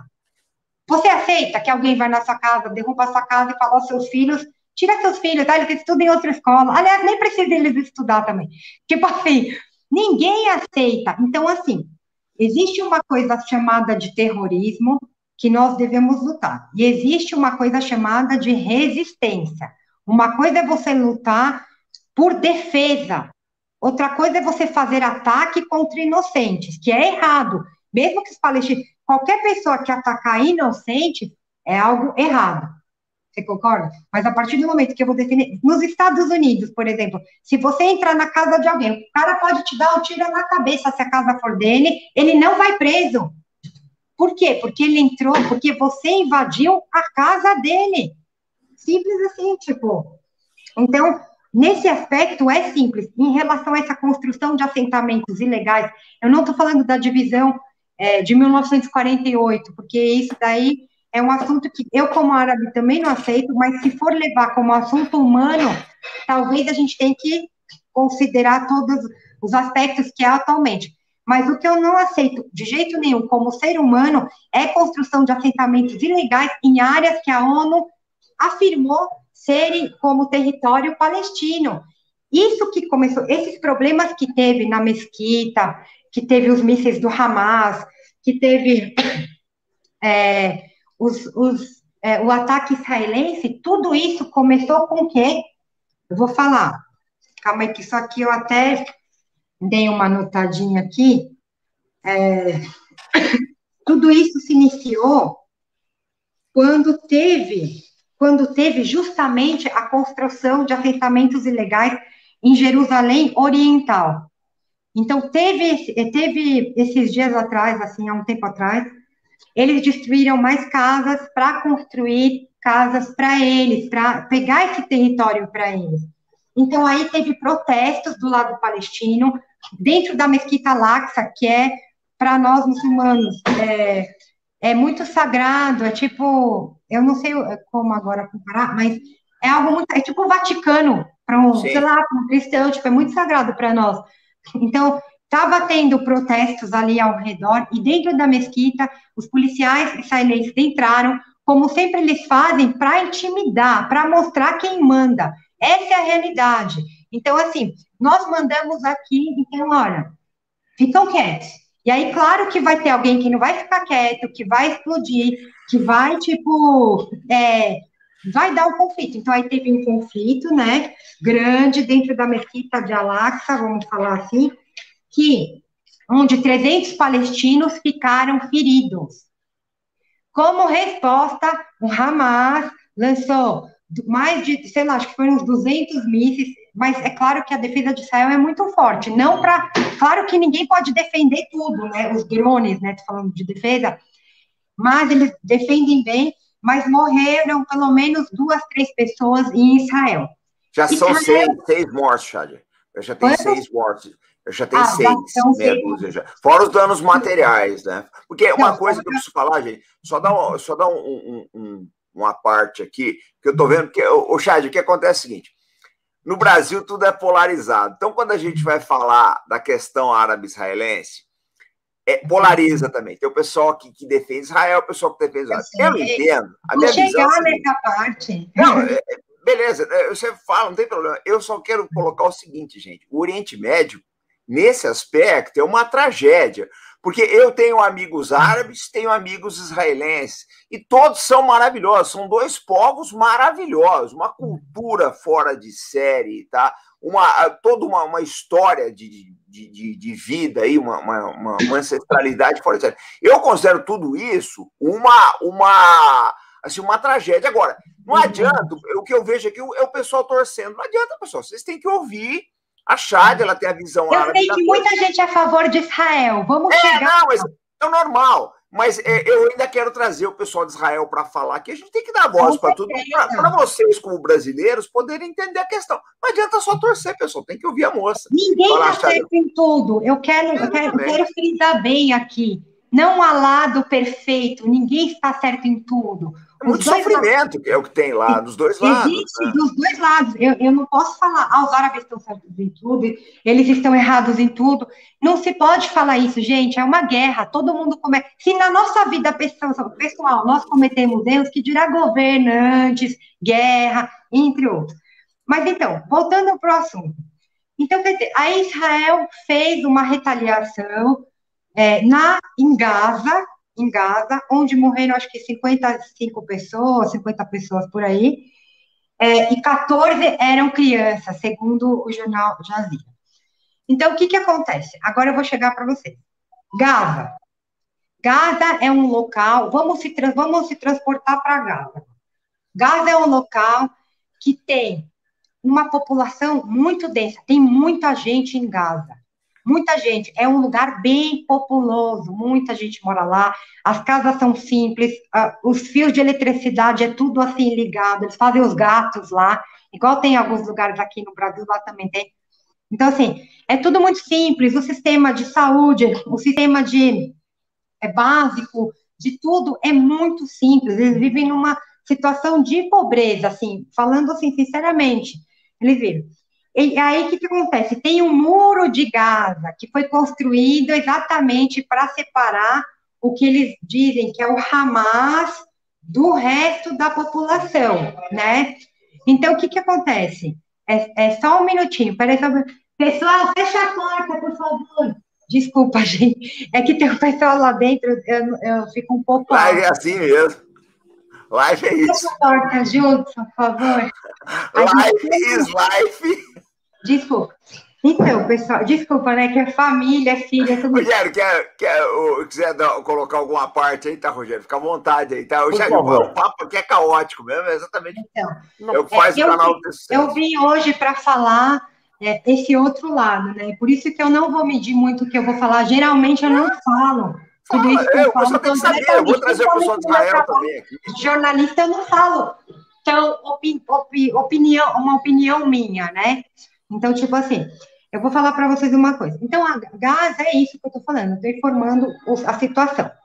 Lá tem o Hamas, é verdade. O Hamas várias vezes já atacou mísseis lá em Israel, etc e tal. Eles não querem, eles não aceitam atacar. O que acontece, gente? Eu vou seguir com mentalidade agora de toda a população brasileira e de todo mundo que está ouvindo a gente.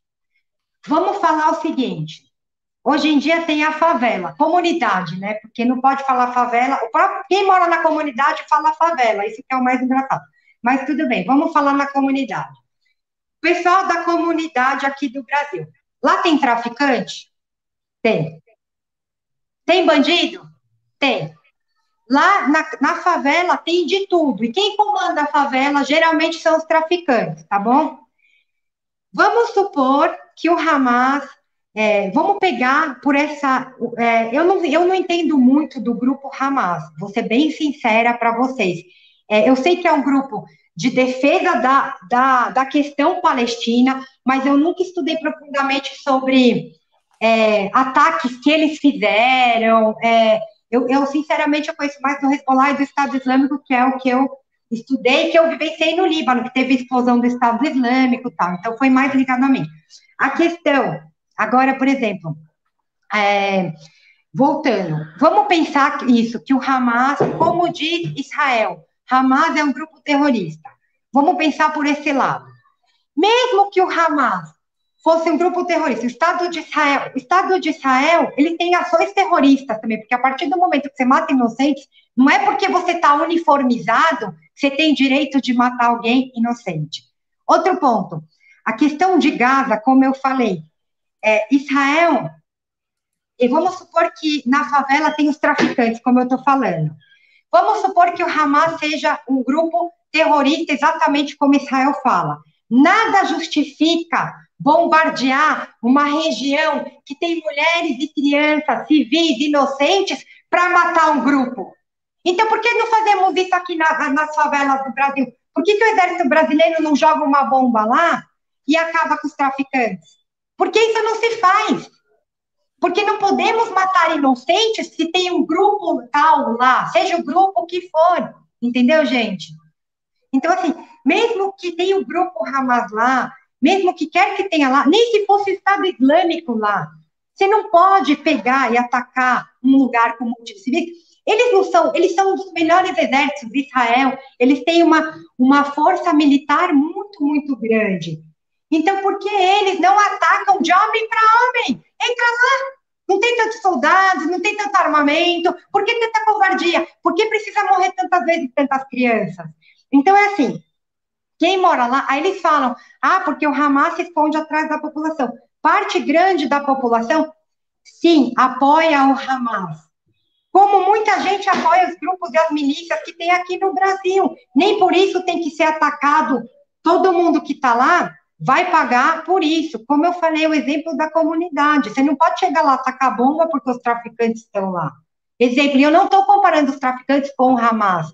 Foi só uma metodologia para o pessoal aqui entender o que acontece em Gaza. E Gaza é um muro. As mulheres não podem sair. As crianças não podem sair. Então, como é que faz? É parecida, né? O então, Chádia. É complicado. Deixa eu te fazer... Ô, Rogério, você quer perguntar agora? Quero. Não, eu queria fazer uma observação baseado nisso e baseado em alguns comentários do chat também. Primeiro, para dizer que eu acho importante que haja esse espaço de pluralidade. As pessoas têm que ouvir e depois cada um, naturalmente, todo mundo tem viés. Por mais que nós imaginemos que não tenhamos, todo mundo tem normal, viés. Né? Normal. Então, o que as pessoas têm que fazer? Se a pessoa é interessada, a pessoa tem que pesquisar, a pessoa tem que se aprofundar no tema e ou sedimentar aquela convicção que ela tenha ou, eventualmente, alterá-la. É o que é normal do curso da vida. Agora, o que eu queria colocar, Chádia, dentro dessa concepção do conflito do Oriente Médio, pelo que a gente observa há muito tempo, a partir do que está acontecendo entre os palestinos e os israelenses, é que essa situação que levou para que distúrbios civis acontecessem, inclusive dentro de cidades de Israel, é muito movida por uma roda de réplica, tréplica, retroalimentação, porque mexe com as questões afetivas. E as pessoas falam, e aqui eu quero colocar uma coisa muito claramente, porque muitas vezes as pessoas dizem, você tem que tomar uma posição quando é a respeito da Armênia, você não tem... Quando é a respeito da Armênia, evidentemente eu tenho posição, primeiro porque meus bisavós, alguns deles foram assassinados ali no genocídio pelos turcos otomanos. E depois, porque é natural do ser humano que ele tenha vieses. Então, eu acho que as pessoas têm que entender essa concepção e têm que entender que tratam-se de afetos, né? Sempre, é natural, é normal. Com certeza, né? É porque também, por ter vivido também essa situação, não como eles, mas estar perto também... e realmente, assim, na questão dos assentamentos que são ocupados ilegalmente, isso não se trata de afetividade, isso é um fato da ONU, eles estão fazendo algo ilegal. Então, assim, ninguém também é obrigado a ficar quieto. Tipo assim, nós não somos também obrigados, vamos aceitar tudo. Até que ponto também, né? E eles também não vão ficar quietos, porque para eles, nós estamos atacando, nós estamos atrapalhando os planos que eles têm. E dentro de Israel, tem muita gente que é contra o governo israelense. Tem muitos judeus que são contra o Estado de Israel, assim como tem muitos muçulmanos que são contra o Hamas. E contra todos esses grupos. Então, assim, não dá para generalizar. A situação de Gaza é uma situação muito triste, realmente, porque, tipo, quem está lá não pode sair, e está lá, o Hamas está lá, então está caindo bomba, e as crianças que estão lá, quer dizer, assim, isso não deveria ser aceito dessa maneira, principalmente porque já houve outros tipos de genocídios cometidos. O Holocausto foi um dos maiores, tipo assim, então isso daí devia ser um exemplo. O muro não se constrói para cercar pessoas em céu aberto, porque há pessoas e pessoas, há indivíduos e indivíduos. Então, existe essa revolta, e para os palestinos, entendeu? Então, assim, é isso. Eu acho que vai continuar esses conflitos até que exista uma interseção um pouco mais justa, um pouco mais verdadeira, assim, para ambos os lados, para todos os lados. Em questão de Israel, por exemplo, gente, só um minutinho, posso pedir licença um segundo? Fica à vontade. Comandante, eu queria fazer um comentário aí que eu acho que é muito importante dentro desse conceito. A questão toda aí, basicamente, ela está fundada em visões naturalmente diferentes da coisa, senão não haveria conflito. Existe uma posição aí que é o famoso game changer. Existe uma posição que mudou a dinâmica do Oriente Médio com a presença de interesses de potências regionais e mundiais, que em 2003, na invasão dos Estados Unidos no Iraque, não estava presente, que em 2011, na invasão da Líbia, não estava presente. Então, é uma série de situações que as pessoas têm que compreender dentro de uma dinâmica que tem muitos interesses inclusos dentro desse contexto, E tem muita dor e sofrimento também das partes envolvidas, segundo suas visões. Eu coloco sempre assim, gente. Eu procuro, Chad, ouvir todo mundo, tá, com relação ao Oriente Médio.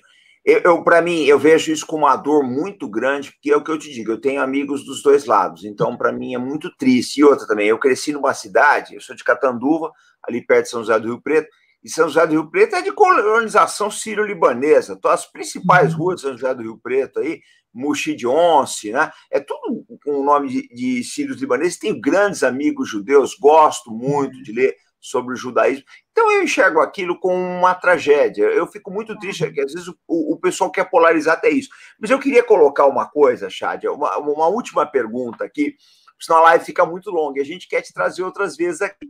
Como é que vocês, como sírios e libaneses, enxergam a presença iraniana no Oriente Médio? A presença iraniana na Síria e Líbano?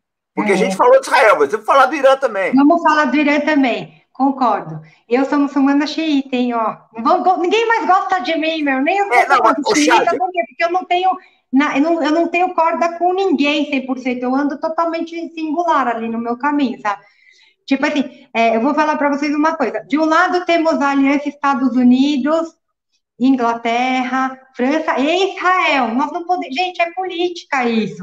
Não sejam tão ingênuos de achar que Israel é bonzinho, Palestina é ruim, ou Palestina é ruim, ou Palestina é bom. Não existe. O governo é ruim às vezes. Então, assim, nem todo mundo é bom. Então, voltando. Irã, eu penso da seguinte maneira. Não queremos interferências, nem de um país, nem de outro. Apesar de que, sim, o Irã, de certa forma, ajudou no sul do Líbano, Hezbollah, contra a coisa do exército israelense, a permanência do exército israelense lá. No entanto, gente, nós não queremos a influência de nenhum país. Eu falo isso pelo libanês. O libanês, ele não quer. Ele não quer influência americana, ele não quer influência iraniana. É claro que, tipo assim, por precisar, às vezes, nós também admiramos os Estados Unidos, admiramos o Irã. Todo país tem suas coisas boas, isso daí nós não podemos cortar laços. Israel, quanto ele produz também parte eletrônica, parte da saúde, tipo assim, como eu falei, o que é bom de cada lugar é bem-vindo para o mundo, para a humanidade. Quem dera a gente tirasse um pouco os rótulos e colocasse o que cada um tem na mesa para oferecer. Então, assim, o Irã, nós também não queremos que eles comandem a política do Líbano, assim como nós não queremos Israel nem Estados Unidos. É isso, entendeu, gente? Então, eu penso dessa maneira. No Brasil, eu vejo que tem muitas pessoas a favor de Israel pela questão religiosa, pelo pacto de Deus com Israel, o pacto bíblico, né, de Deus com Israel. Nós, como muçulmanos, eu queria falar um pouquinho disso.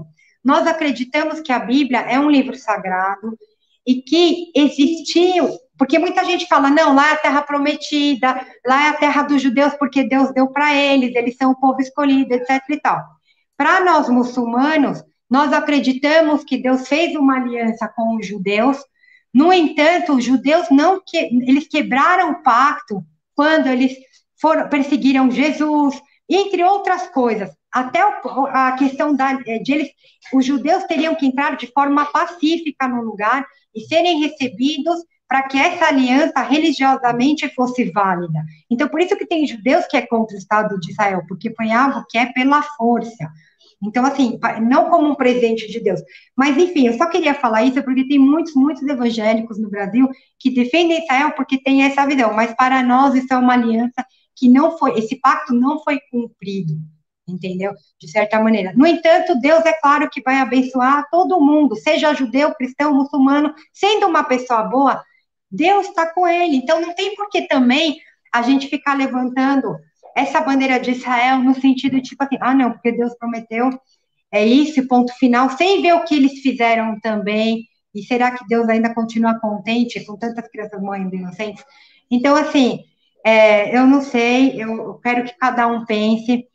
Desculpa se eu falei alguma coisa que possa ter sido muito diferente do que as pessoas aqui, elas têm uma visão. Só que é casca grossa, o Chad, a turma já vem aqui para ouvir inusitado mesmo. O canal existe para isso.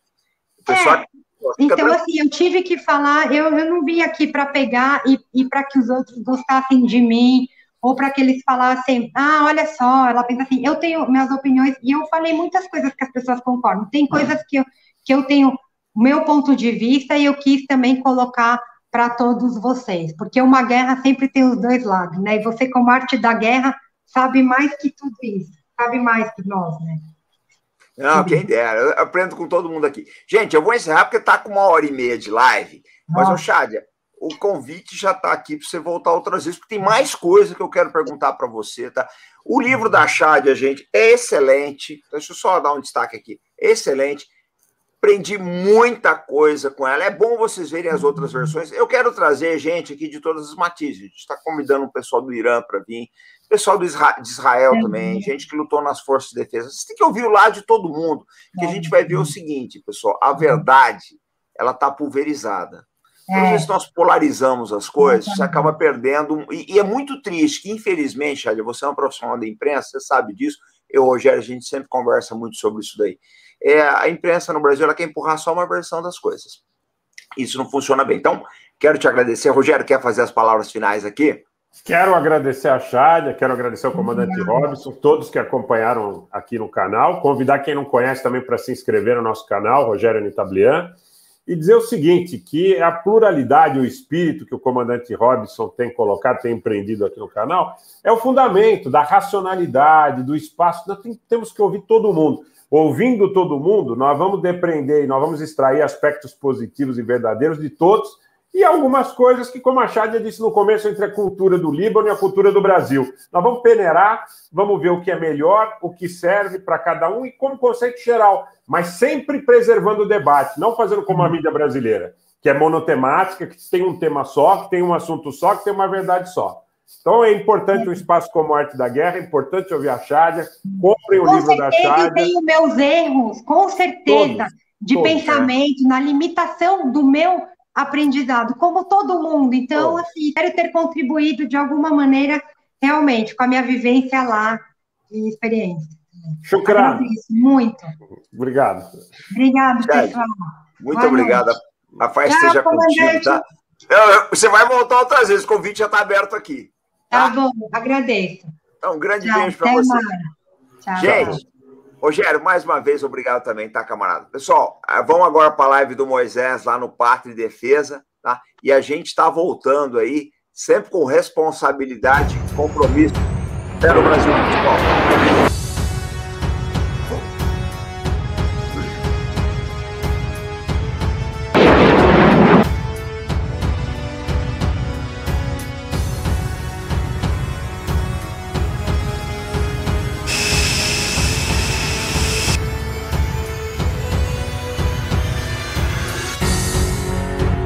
Prazer enorme estar com vocês, gente. Esse é o propósito do canal e dessa comunidade toda, tá? É levar conhecimento para vocês.